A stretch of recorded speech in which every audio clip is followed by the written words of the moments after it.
हर महादेव। नमस्कार। मेरे YouTube channel श्रद्धा में आप सभी लोगों का हार्दिक स्वागत है। उम्मीद करती हूँ कि आप सभी सुखी और स्वस्थ होंगे, भगवान भोलेनाथ की भक्ति में व्यस्त होंगे। आइए जानते हैं आज इस वीडियो के माध्यम से शिव महापुराण संहिता 2 के तृतीय खंड की दूसरे अध्याय के बारे में, जिसमें पूर्व कथा के बारे में बताया गया है। नारद जी बोले, हे पितामह, अब आप मैना की उत्पत्ति के बारे में बताइए। साथ ही कन्याओं को दिए शाप के बारे में मुझे बताकर मेरी शंका का समाधान कीजिए। नारद जी की ये प्रश्न सुनकर ब्रह्मा जी मुस्कुराए और बोले, हे नारद, मेरे पुत्र दक्ष की 60,000 पुत्रियां हुईं, जिनका विवाह कश्यप आदि महर्षियों से हुआ। उनमें स्वधा नाम वाली कन्या का विवाह पितरों के साथ हुआ था। उनकी 3 पुत्रियां हुईं। वे बड़े सौभाग्यशाली और साक्षात धर्म की मूर्ति थीं। उनमें पहली कन्या का नाम मैना, दूसरी का धन्या और तीसरी का कलावती था। ये तीनों कन्याएं पितरों की मानस पुत्रियां थीं, अर्थात उनके मन से प्रकट हुई थीं। इन तीनों का जन्म माता की कोख से नहीं हुआ था। ये संपूर्ण जगत की वंदनीय हैं।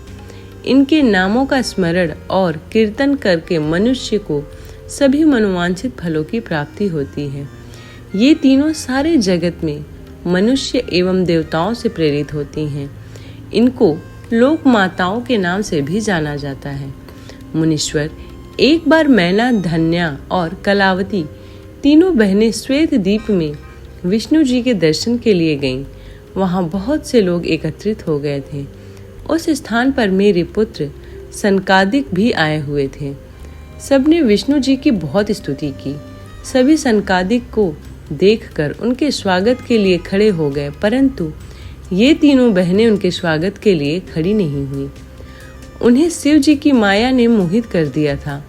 तब इन बहनों के इस बुरे व्यवहार से वे क्रोधित हो गए और उन्होंने इन बहनों को शाप दे दिया।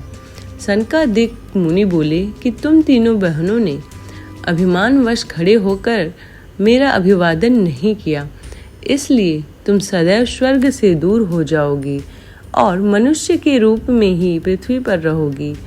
तुम तीनों मनुष्य की ही स्त्रियां बनोगी। तीनों साध्वी बहनों ने चकित होकर ऋषि का वचन सुना। तब अपनी भूल स्वीकार करके वे तीनों सिर झुकाकर सनकादिक मुनि के चरणों में गिर पड़ी और उनकी अनेकों प्रकार से स्तुति करने लगी। इस प्रकार से स्तुति करने लगी। उन्होंने अनेकों प्रकार से क्षमा याचना की। तीनों कन्याएं मुनिवर को प्रसन्न करने हेतु उनकी प्रार्थना करने लगी। वे बोली कि हम मूर्ख हैं जो हमने आपको प्रणाम नहीं किया। अब हम पर कृपा कर हमें स्वर्ग को पुनः प्राप्त करने का कोई उपाय बताइए। सनकादिक मुनि बोले, हे पितरों की कन्याओं, हिमालय पर्वत हिम का आधार है। तुम में सबसे बड़ी मैना हिमालय की पत्नी होगी और इसकी कन्या का नाम पार्वती होगा। दूसरी कन्या धन्या राज जनक की पत्नी होंगी और इसके गर्भ से महालक्ष्मी के साक्षात स्वरूप देवी सीता का जन्म होगा। इसी प्रकार तीसरी पुत्री कलावती राजा वृषभानु की पति के रूप में प्राप्त करेंगी और राधा की माता होने का गौरव प्राप्त करेंगी। तत्पश्चात मैना व हिमालय अपनी पुत्री पार्वती के वरदान से कैलाश पद को प्राप्त करेंगे। धन्या और उनके पति राजा सिरध्वज जनक देवी सीता के पुण्य स्वरूप के कारण बैकुंठ धाम को प्राप्त करेंगे। वृषभानु और कलावती अपनी पुत्री राधा के साथ गोलोक में जाएंगे। पुण्य कर्म करने वालों को निश्चय ही सुख की प्राप्ति होती है, इसलिए सदैव सत्य मार्ग पर आगे बढ़ना चाहिए। तुम पितरों की कन्या होने के कारण स्वर्ग भोगने के योग्य हो, परंतु मेरा शाप भी अवश्य फलीभूत होगा। परंतु जब तुमने मुझसे क्षमा मांगी है तो मैं तुम्हारे शाप के असर को कुछ कम अवश्य कर दूंगा। धरती पर अवतीर्ण होने के पश्चात तुम साधारण मनुष्यों की भांति ही रहोगी, परंतु विवाह के पश्चात जब तुम्हें संतान की प्राप्ति हो जाएगी और तुम्हारी कन्याओं को यथा योग्य वर मिल जाएंगे और उनका विवाह हो जाएगा, अर्थात तुम अपनी सभी जिम्मेदारियों को पूर्ण कर लोगी, तब भगवान श्री हरि विष्णु के दर्शनों से तुम्हारा कल्याण हो जाएगा।